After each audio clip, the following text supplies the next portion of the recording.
نحمده ونصلي ونسلم على رسول الکریم اما بعد۔ معراج کا ذکر ہو رہا تھا، وہ مقام آ گیا سدرۃ المنتہا، جہاں پر حضرت جبریل علیہ السلام نے رک گئے اور یہ آیت پڑھی کہ وما منا الا لہ مقام معلوم، کہ جو بھی ہم میں سے ہے اس کا ہر ایک کا مقام ہے، تو میں سے آگے نہیں بڑھ سکتا۔ تو آگے نبی کریم صلی اللہ علیہ وسلم نے فرمایا کہ ایک نورانی سواری آئی رف اور جس پر جو ہے وہ مزید سفر جاری ہوا، اور عرش مولا کو میں نے دیکھا، اور عرش مجید کی جو رفعتیں ہیں، جو عظمتیں ہیں، وہ بیان سے باہر ہیں۔ اور پھر خطاب آیا اذن الیہ، کہ میرے نزدیک آ جاؤ۔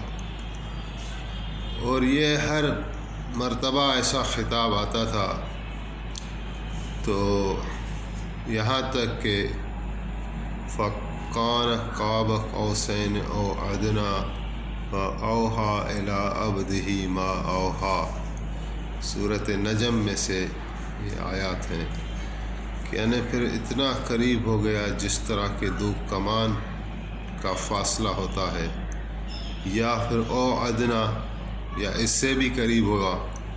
فَأَوْحَىٰ إِلَىٰ عَبْدِهِ مَا أَوْحَىٰ، پھر اللہ تعالیٰ نے وحی کی اپنے بندے کو جو بھی وحی کی، یا جو بھی وحی کرنا تھی وہ وحی کر دی۔ نبی کریم صلی اللہ علیہ وآلہ وسلم اللہ کی بارگاہ میں تحفہ جو لے گئے وہ عطیات کا حصہ ہے۔ عطیات للہ والصلوات والطیبات، رسول اللہ نے فرمایا کہ جو بھی عبادات ہیں وہ خواہ مالی ہوں یا جسمانی ہوں، وہ ساری اللہ تعالیٰ کے لیے خاص ہیں، ساری تعریفات، ساری ثنا اللہ تعالیٰ کے لیے ہے۔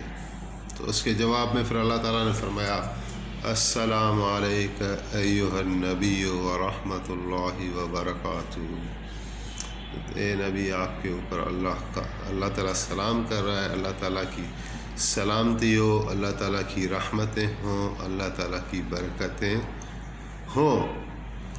تو نبی علیہ السلام نے پھر جواب دیا السلام علینا وعلی عباد اللہ الصالحین، کہ سلام ہمارے اوپر بھی اور اللہ کے نیک بندے جو ہیں ان کے اوپر بھی سلامتی ہو۔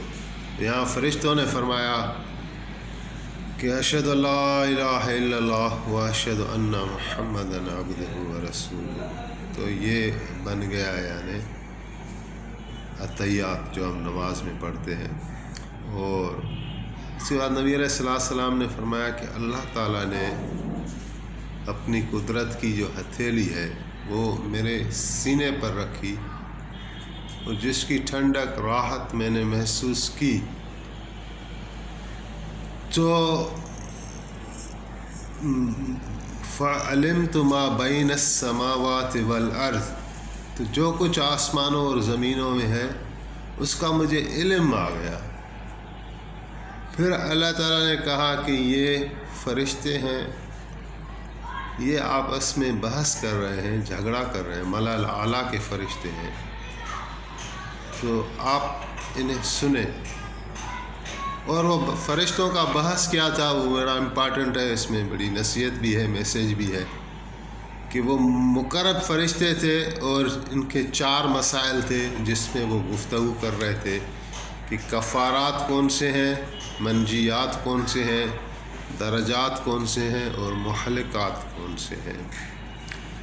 تو بعض علماء نے تو یہاں تک لکھا ہے کہ معراج ہوا ہی اس لیے تھا کہ یہ فرشتوں کا مسئلہ اللہ تعالیٰ نبی کریم صلی اللہ علیہ وآلہ وسلم کی معرفت حل کروانا چاہتے تھے، اور عین ممکن ہے کہ یہ شروع سے مکالمہ چلا، پہلے بھی بیان ہوا کہ آدم علیہ السلام پر فرشتوں نے اعتراض کیا تھا، تو آج آدم علیہ السلام کے بیٹے جناب محمد صلی اللہ علیہ وآلہ وسلم تشریف لا رہے ہیں، اور جو فرشتے ہزارہ سال سے جن مسائل میں تکرار کر رہے ہیں، بحث کر رہے ہیں، آج ان کو جواب دے کر ان کو جو ہے علم دیا جا رہا ہے۔ تو رسول اللہ صلی اللہ علیہ وسلم نے ان کے جوابات دیے کہ کفارات کیا ہے۔ عمل کفارات اسباغ الوضو فی البردات وامشی بالاقدام الی الجماعت وانتظار الصلاۃ بعد الصلاۃ، یعنی کفارات گناہوں کو مٹانے والے رسول اللہ صلی اللہ علیہ وسلم نے فرشتوں کو فرمایا کہ وہ کون سی چیزیں ہیں، میں بتاتا ہوں۔ وہ کیا ہے؟ وضو کرنا، مکمل وضو کرنا، یعنی سخت سردیوں میں بھی، اور جماعت کی نماز کو پیدل جانا، اور فرمایا کہ ایک جب نماز ہو جائے تو دوسری نماز کا انتظار کرنا، یہ کفارات ہیں، یہ گناہوں کو مٹا دیتے ہیں۔ دیکھیں بھائی کتنی عظمت والی چیزیں، اور آج ہمیں کتنے سستے، کتنی آسانی کے ساتھ ہمارے پاس میسر ہیں۔ قدر کر لیں، آج قدر کر لیں کہ رسول اللہ فرما رہے ہیں کہ گناہوں کو مٹا دینے والی چیزیں یہ ہیں کہ وضو کریں کامل، خواہ سردی ہو خواہ مشکل ہو، کامل وضو کرنے سے گناہ مٹ جاتے ہیں۔ پھر آپ نے فرمایا کہ جماعت کی نماز کو پیدل جانا، وہ قدم گناہوں کو مٹا دیتے ہیں۔ اور پھر آپ نے فرمایا کہ ایک نماز کے بعد دوسری نماز کا انتظار کرنا۔ آگے پھر آپ نے فرمایا کہ منجیات کون سی ہیں، یعنی نجات دینے والی چیزیں۔ آپ نے فرمایا، مختصر میں پڑھیں، خشیت اللہ تعالی فی السر و علانیہ، یعنی اللہ تعالیٰ کا خوف رکھنا۔ سر و علانیہ کا مطلب ہے کہ جب اکیلے ہوں، جب کوئی نہیں دیکھ رہا، اس کو سر بولتے ہیں، یعنی میرا معاملہ میرے تک محدود ہے۔ اور علانیہ یعنی جب لوگ دیکھ رہے ہیں، جب لوگوں کو دکھانا مقصود ہو تو بھی تقویٰ ظاہر ہو جائے، اللہ کا خوف ظاہر ہو جائے، اور جب تنہائی میں ہو تو بھی اللہ کا سے خوف رکھیں۔ اور اس کے فرمایا القصد فی الفقر والغنا، درمیانہ روی رکھنا، چاہے کہ فقر ہو، غربت ہو، چاہے کہ غنا ہو، دونوں صورتوں میں ایک اعتدال رکھنا۔ اور پھر فرمایا کہ العدل فی الغضب والرضا، عدل کرنا غصے کی حالت میں بھی اور خوشی کی حالت میں بھی۔ جب کوئی معاملہ آ جائے تو ایسا نہیں کہ جب میں غصے میں ہوں تو میرا کوئی اور فیصلہ ہو، اور میں راضی ہوں تو کوئی اور فیصلہ ہو، تو وہ یعنی جب کوئی معاملے کو دیکھنا ہو تو عدل کیا جائے، اور چاہے اس میں بندہ غصے میں ہو یا رضا میں ہو یا رغبت میں ہو، تو معاملے کو بہرحال وہ عدل کے ساتھ دیکھے۔ تو یہ فرمایا منجیات ہیں، یہ اللہ کے عذاب سے نجات دینے والی چیزیں ہیں، چھڑانے والی چیزیں ہیں۔ اور پھر فرمایا درجات کون سے ہیں؟ امد درجات فاطعام الطعام وافشاء السلام والصلاۃ باللیل والناس نیام، انسان کا شان کون سی چیزیں بلند کریں گی؟ تو رسول اللہ نے فرمایا کہ لوگوں کو طعام کھلانا، اور سلام کو عام کرنا، اور رات کو نماز پڑھنا جب کہ لوگ سو رہے ہوں۔ رات کو نماز پڑھنا جب کہ لوگ سو رہے ہوں، اس کو تو بڑی عبادت ہم خیال کرتے ہیں، ہے بھی، اور نفس پر بھی کافی مشکل ہے، لیکن یہ درجات اللہ کی بارگاہ میں درجات کو بلند کرنے والی چیز ہے۔ اگر 2 رکعت بھی نفل پڑھ لیں رات کو تو یہ بڑی سعادت اور برکت والی بات ہے۔ تو اور پھر اچھا نماز رات کو پڑھنا مشکل ہے، لیکن اس کے ساتھ 2 چیزیں اور فرمائیں کہ لوگوں کو طعام کھلانا اور سلام کرنا. اور طعام کھلانا اس کے بھی بڑے فضائل آئے ہیں، لیکن وہ بھی شاید مشکل ہو، تو پھر افشا السلام فرمایا کہ سلام کو عام کرو. تو سلام کرنا کون سا مشکل کام ہے؟ السلام علیکم، السلام علیکم، السلام علیکم، اس کو عام کریں. نبی کریم صلی اللہ علیہ وآلہ وسلم کی اپنی بھی سنت مبارکہ تھی. صحابہ فرما رہے ہیں سفر میں ہوتے تھے اور درمیان میں اگر درخت حائل ہو جاتا تو حضور علیہ السلام سلام کر دیتے تھے، اور کتنی بھی کوشش کریں پہل حضور علیہ السلام ہی کرتے تھے السلام علیکم. تو اس کی مشق بنائیں ہم بھی. اور پھر فرمایا ابھی خطرناک بات آ رہی ہے کہ محلقات کون سے ہیں؟ محلقات یعنی ہلاک کرنے والی چیزیں. تو دیکھیں ایک چیز نیکی ہے، ایک چیز بدی ہے. نیکی سے اللہ راضی ہوتے ہیں، خوش ہوتے ہیں، اور گناہ جو ہے وہ نافرمانی ہے، اور نافرمانی سے اگر توبہ نہ کی جائے اور گناہ معاف نہ ہوں تو وہ عذاب کا سبب بنتے ہیں. تو گناہوں کی تو بڑی فہرست ہے، لسٹ بڑی ہے، لیکن یہاں پر جو حضور علیہ السلام نے فرمایا جب فرشتوں کو کہ ہلاک کرنے والی 2 چیزیں ہیں. ایک آپ نے فرمایا کہ بخل، کہ جس کی تابعداری کی جائے، اور ایک آپ نے فرمایا الاعجاب المرء بنفسہ، یعنی مرد کا اپنے نفس پر فخر محسوس کرنا. یعنی بخل اور تکبر یہ دونوں ہلاک کرنے والی چیزیں ہیں. اللہ تعالی ہمیں ان سے بچائے. اور پھر اللہ تعالیٰ نے آواز دیا کہ صدقت ابدی، صدقت ابدی، میرے بندے تم نے سچ کہا. تو آگے پھر وہ جنت کا سیر آتا ہے. جنت کا آپ کو سیر کرایا گیا. نبی علیہ السلام نے جنت کا دیدار کیا. جنت کا داروغہ جو ہے انچارج وہ حضرت رضوان ہے.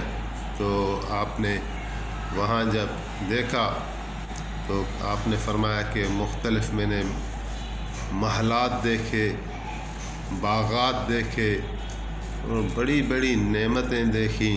وَأَنْهَارٌ مِّن مَّاءٍ غَيْرِ آسِنٍ وَأَنْهَارٌ مِّن لَبَنٍ لَّمْ يَتَغَيَّرْ طَعْمُهُ وَأَنْهَارٌ مِّن خَمْرٍ لَّذَّةٍ لِّلشَّارِبِينَ وَأَنْهَارٌ مِّن عَسَلٍ مُّصَفًّى. سورۃ محمد آیت نمبر 15 سے یہ اس میں نہروں کا ذکر کیا گیا ہے. تو اس کا مختصر یہ ہے کہ وہ اتنی پینے میں لذیذ ہیں، اور ماکھی کیا بولتے ہیں، شہد سے زیادہ میٹھی اور دودھ سے زیادہ سفید ہیں.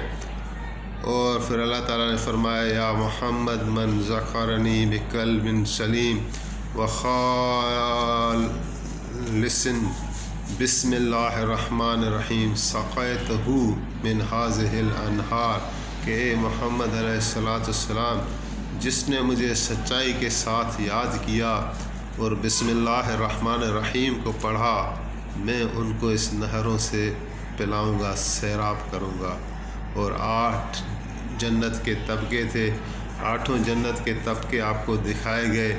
آپ نے فرمایا کہ اپنے ساتھیوں کی میں نے وہاں محل دیکھے، حضرت ابوبکر کے، حضرت عثمان کے، حضرت عمر کے، حضرت علی کے.